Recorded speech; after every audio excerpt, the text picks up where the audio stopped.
We're getting close to the end of 2023, so it's time for our annual wrap-up of what we've learned, what we think is going to happen. You know, your typical year-end show. It's the Learning Geeks coming to you right now.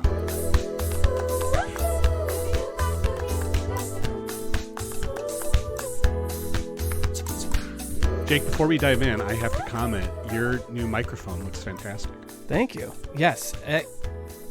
I don't know why I did make the upgrade earlier. Because you just got your end of the year bonus, so now you can afford it. Well, it's the boom arm that I think at the end of the day, I should have just gotten that a long time ago. I don't know what I was thinking. You know, I tried getting one a while ago, and I just couldn't get it to work on my desk. But that's when I had another desk right next to me, and now Sherry's commandeered that desk and took it into the other room. So when you were talking about it, I've actually had the mic that you bought and that boom arm in my Amazon cart and taken out and back in. No, like just since we talked about it last week. Oh, really? Like 2 or 3 times.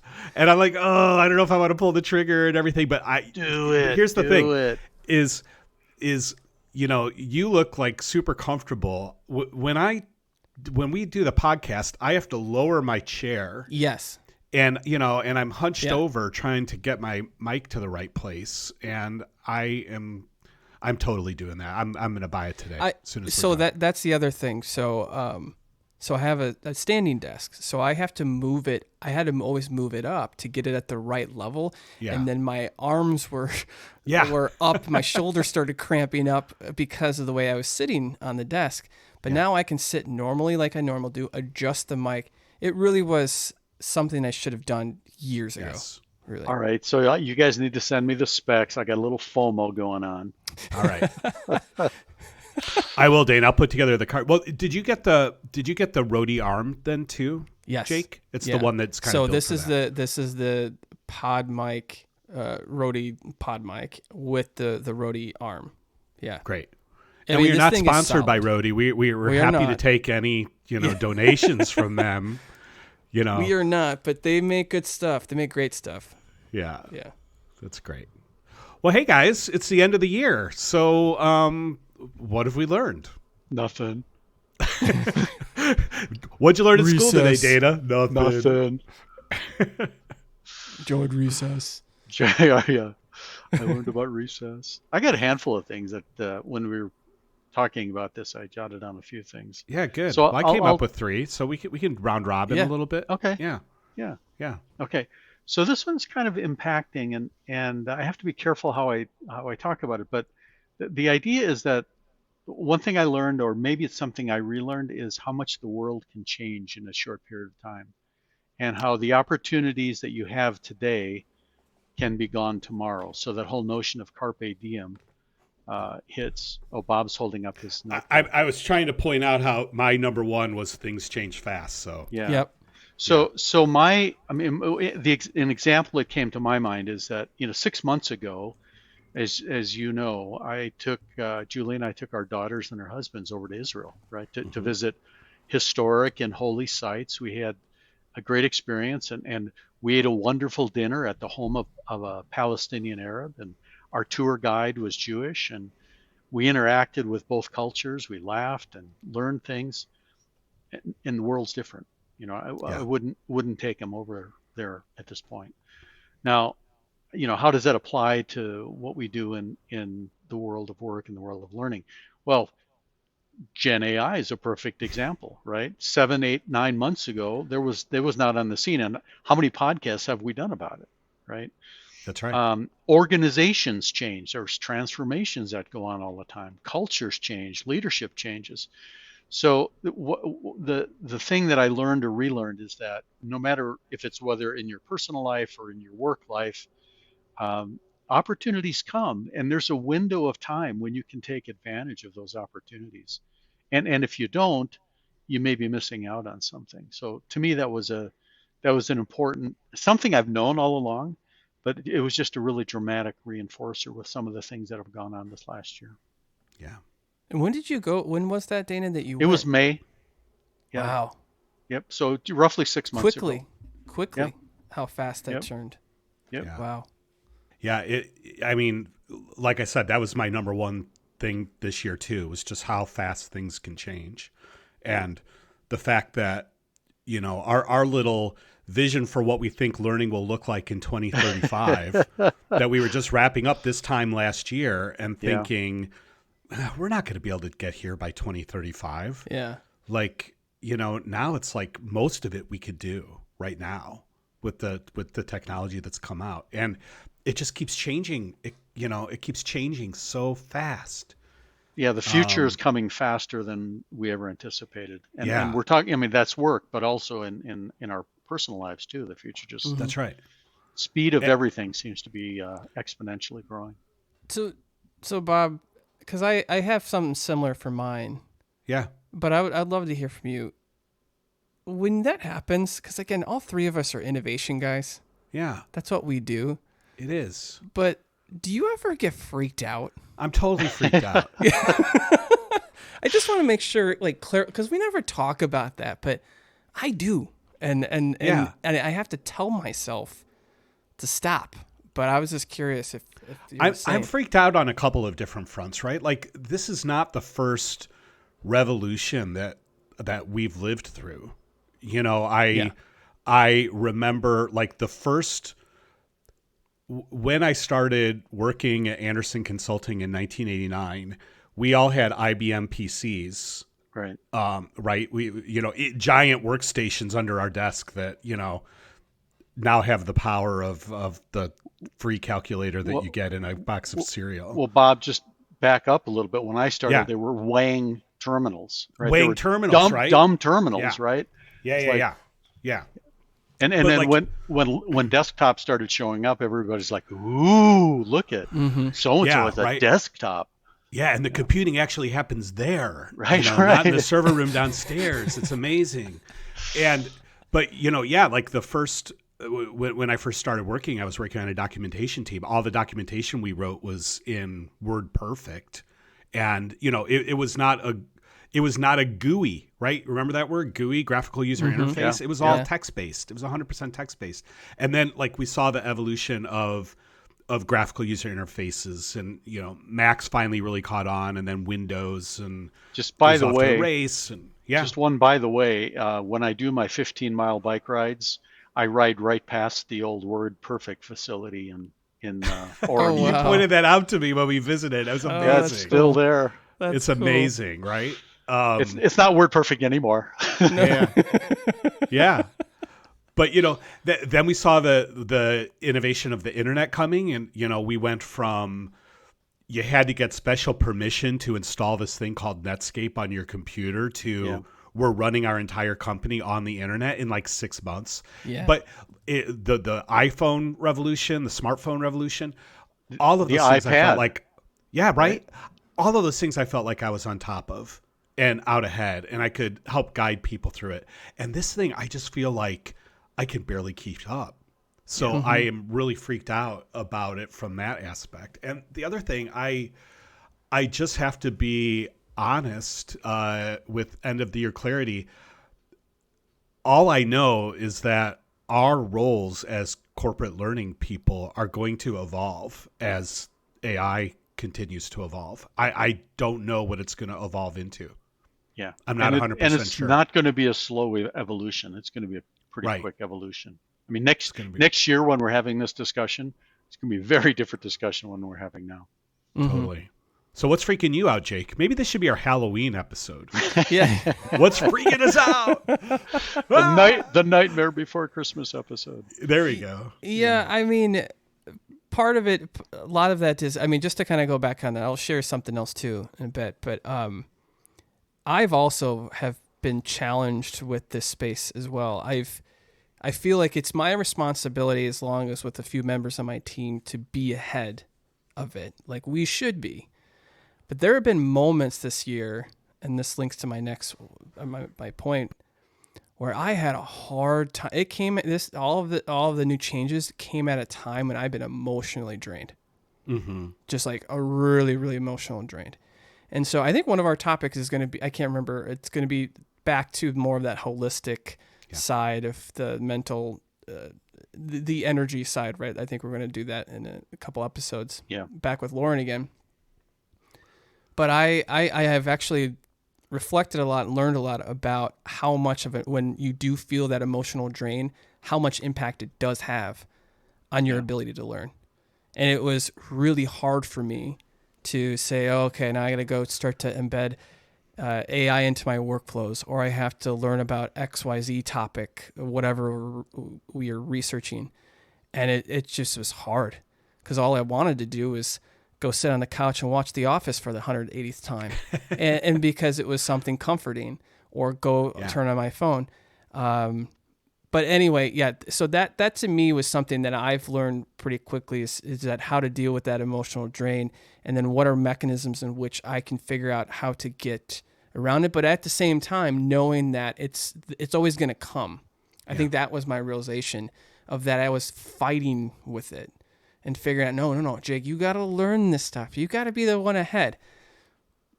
I mean, what I ended up doing is I found people that are really, really passionate into it. And I said, it's not just me. I can have other people do it, and then eventually now I feel at a point where I want to learn more again about it. I'm seeing the opportunity. But anyway, that was mine. With around this whole adaptability, things can change so quickly. Mine's a lot on the emotional side of how much it does impact your ability to learn. So Jake, my number 2 was I relearned the importance of linking the biology of our brains and the biology of our body with our learning designs, right? You were talking about that personally, but biology really matters when it comes to our ability to learn. And, we've, as a learning industry, we've not always paid attention to that. And I'm glad that we're paying more attention to it. But, it's still, there's not enough attention being paid to it from my perspective. No, I think even in the world, what's the common term? There's so many common terms, but one we hear, upskilling and reskilling. Got to reskill the workforce.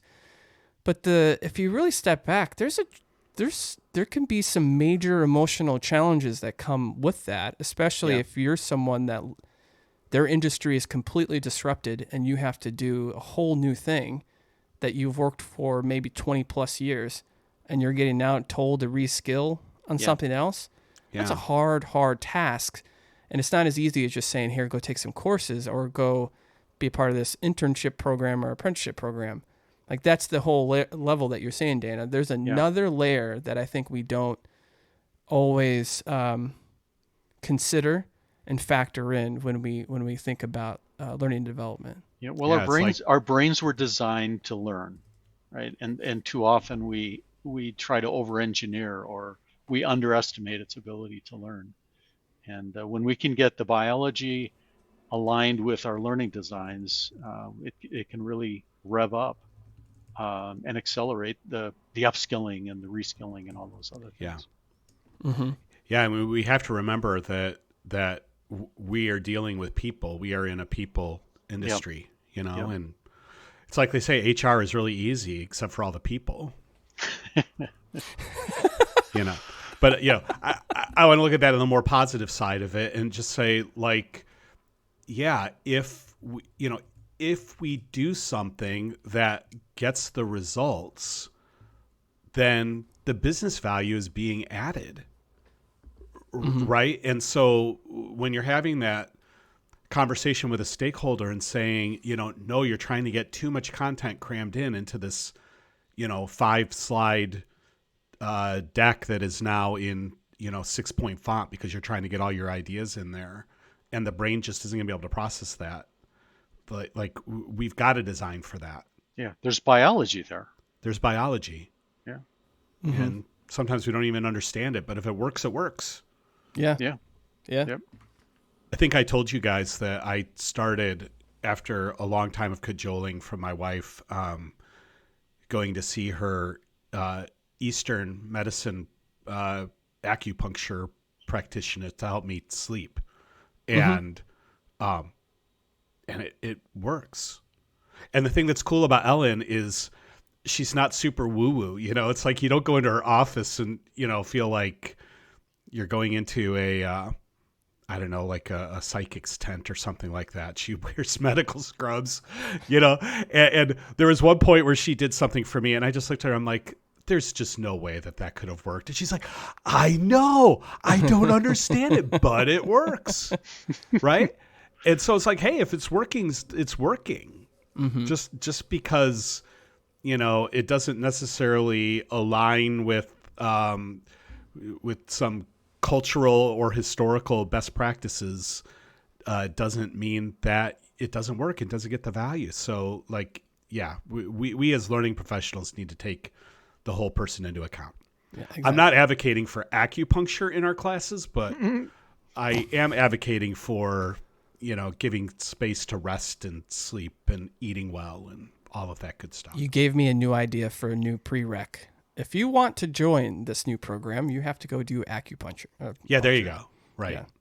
Yeah. Well, I'm starting to hint around one of the big things that I learned or relearned this last year is just the importance for us as learning professionals to reground on the actual purpose of why we're here, and remembering that the reason why we do the job that we do is because we are trying to improve performance. We are trying to, help people build the skills and the behaviors that they need that are going to deliver the business results that are going to help the company and ultimately are going to help them in their career. That's what it's about. It's about performance. And one of the things I want to focus on coming up this year is learning more how we can effectively measure that. And especially with, what we're understanding now around neuroscience and, maybe with some actual like technology-based sensing, how can we really measure that what we are doing in our function as corporate learning people is helping people actually learn stuff that they are going to apply and that's going to result in business results. Yeah. Instead of, how many people attended a training course and how much money did we spend on training? I mean, that brings us back to the previous episode we had with Heather when we talked a lot about at the end of the day, looking at business outcomes. Right. And tying it back to that. And the other thing that I've leaned on heavily from, not relearn because we've had that conversation before, but almost to bring it back to something that I need to do more, or at least discuss more with the people. And that is, we can't we can't necessarily help individuals actually learn, I would say. And maybe what I mean by that is like, we do more of the support of them to help them learn and develop. And what are the mechanisms in which we can support them to do it more effectively? And then that, again, ends up being, hopefully, ideally goes into more, improves the business outcome and the performance that we want to achieve. And I think going back to the whole, when I was kind of terrified with the whole AI side, Gen AI side, I have been getting a ton of ideas, though, about how this can actually support these people more often when we can't do it, or their boss or their team lead or whoever can't do it. There's, in our previous conversation, we talked with Connor, and Connor mentioned these dumb questions. Well, that can be a place where they are supported to ask those dumb questions. They can ask those moments. Yeah.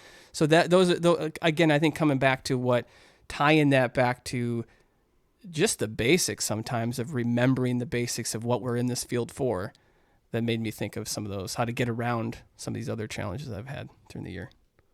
So my third one I'll toss out there is that we continue to be, I think, in a fun and exciting industry.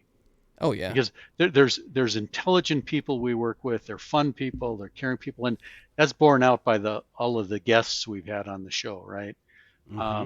We used to talk about our kids keeping us young. Well, I think our guests on the show keep us energized and keep us refreshed and keep us challenged. And I mean, we've had some really bright people share some really interesting insights. And to me, that's all just saying that we're in a great industry. Yeah. That's my third, learning or relearning. I use our show a lot, actually, in my discussions. They probably are thinking I get paid every time I mention the Learning Geeks, just in our talks. But it's because of that reason. And we talk with so many good people and smart people that are in this industry and even beyond it, that I always think of ways of like, oh, I remember that conversation. We haven't released that episode yet, but I remember we just talked about that. And then this is the area. It's great for that. Well, and let me just put a plug in. I've been working on the calendar for this next season. We have some awesome guests coming up too. We've had awesome guests this year. Oh, I'm looking at the list coming up. It's like, hey, I want to rub shoulders with all these people. And you will. It's amazing. And I will. It's pretty good for a somebody telling me about a online podcasting thing and me thinking, I need to learn how to do that. Hey, Jake and Data, let's do that podcast we've been talking about, right? Mm-hmm. Amazing. 6 years later. Yeah. I have my third one. I don't know if I said my second one. It doesn't matter. It all blends. A fun one. Got back into deep game design. It's been fun. Like how to. Interesting. Yeah. So remember years ago. More? So the three of us. Well, I could share some more. So part of our work, there is a game-based innovation lab team, and they work on games within our recruiting function. So those that come in and do assessments, they do game-based assessments. Yeah. But when you look at these games, they look like really powerful games that you would get on Steam or something. Yeah. And so I've been able to partner with the team the last, I don't know how many months now, on creating a game. So I haven't necessarily been the one developing it, but I've been part of the design process. I've been thinking about just, the interactions, getting back into that specific stuff that you have to think about, complex game designs, even just getting stuff out early to test. When you go through a prototype or go through a scenario that someone developed on the team, you get to play with it and say, okay, did that person talk too long? Was it interesting enough when you're going through the mechanics? I don't know. I just have found it so fascinating and so energizing for me, because I've learned a lot about game design as I go. It's not something I went to school for or anything. I've just kind of learned it as I go from experts. And I feel like this is a next level for me from what I've done in the past. It's been fun. That sounds fun, Jake. I haven't done any game design for a long time, but I've been playing a lot more games with my sons-in-law and my daughters than I've ever done before. And every time they come over with a new game, and so let's do this one. And so it's been interesting for me with my learning hat on to just kind of look at the game mechanics and the different structures for gameplay, and start to think about how can this translate into a learning game. And a lot of them are, they're not designed to be learning games, but you'll learn things along the way just by playing. Well, and the thing that's interesting about game design, there is a lot of learning behavior that's discussed when they make decisions in their design. Yeah. Because, like, for example, failing. Sometimes you want them to fail a specific way because that's going to help them learn something new as they go. So it's been fun talking with the team, and there's actually someone on the team that's a learning scientist on the team, and it's been fun to talk with them about that, because there's a common language, but at the same time, I've even found myself playing more games too outside. I've kind of gotten back. I was going waves. I feel like I get really into games and then I go off for a while, and now I'm kind of getting back in, which has been fun. What are you playing? Well, I'm playing a couple games with the kids. There's this box game that we play. It's called Zombie. I think it's called Zombies Attack. Can't remember if it's just zombies. So it's actually meant for kids.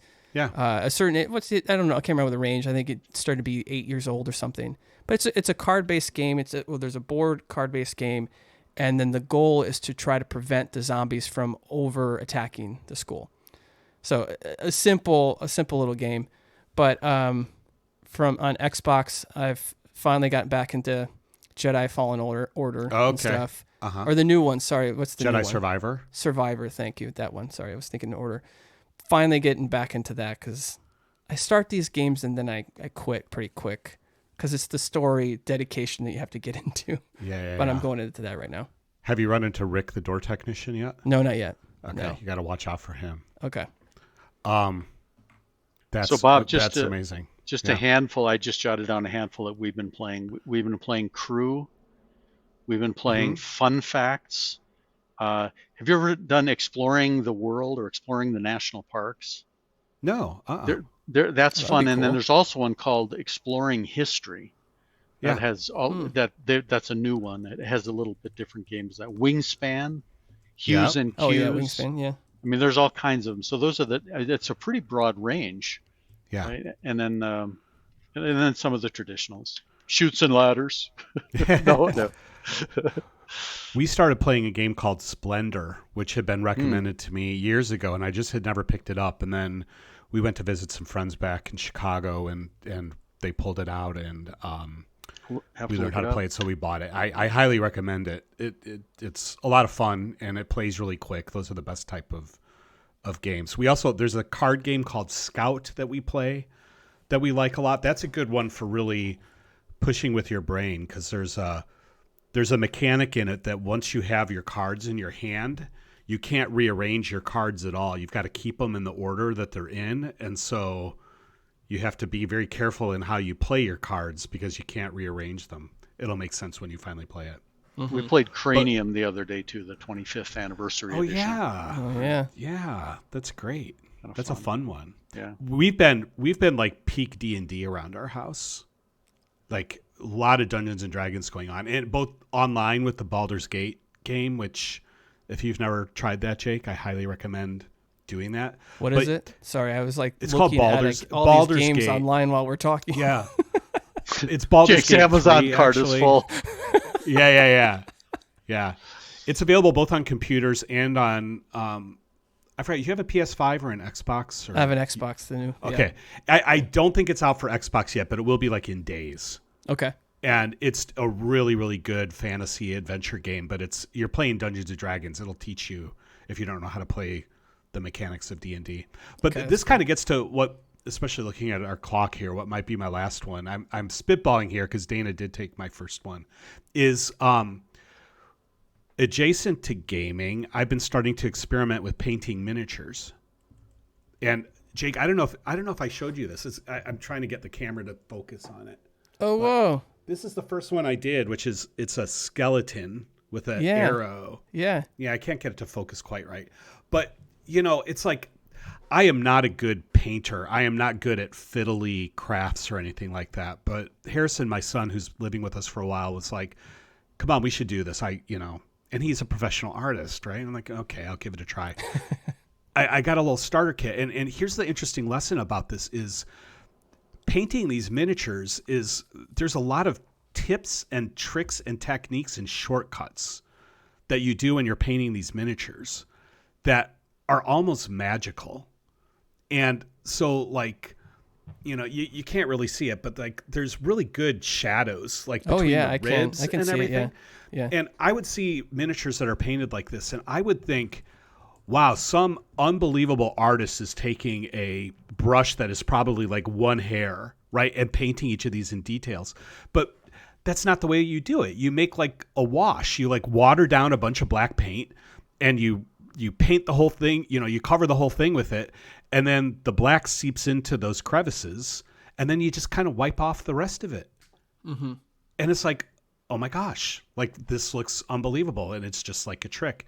And so, it just reminds me of how often I overcomplicate things, or I think I'm not able to do something. I'm not even going to try, when just going ahead and trying and being willing to take a risk, and then learning what shortcuts there are out there to get you it gets you the results you want. We didn't talk about things that we want to learn. Do we want to just do a kind of quick whip around the room and just everybody drop one or two things they want to learn the coming year? Yeah, that's what I was thinking too, Dana. You started. You should go.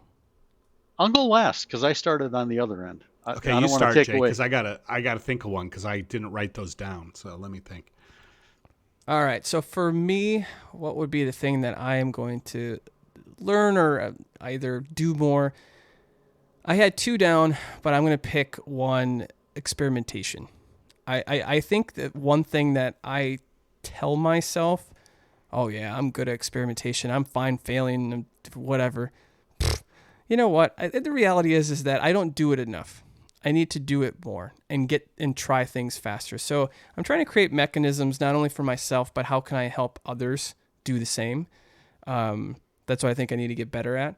So figure out how to experiment effectively and how to measure more effectively while we're testing things out. And measurement in a new, kind of go deeper. So one of the areas I've done last year, I've tried to work a lot more with our people analytics team and really learn a lot from them, who are psychometricians and those individuals that are really good at looking into data and writing good questions. So I think that my experimentation round, I'm going to try to really kind of take that next step of doing things fast, trying things out, seeing if we can make impact, but also learn how to do new methods that I've never done before. That's great.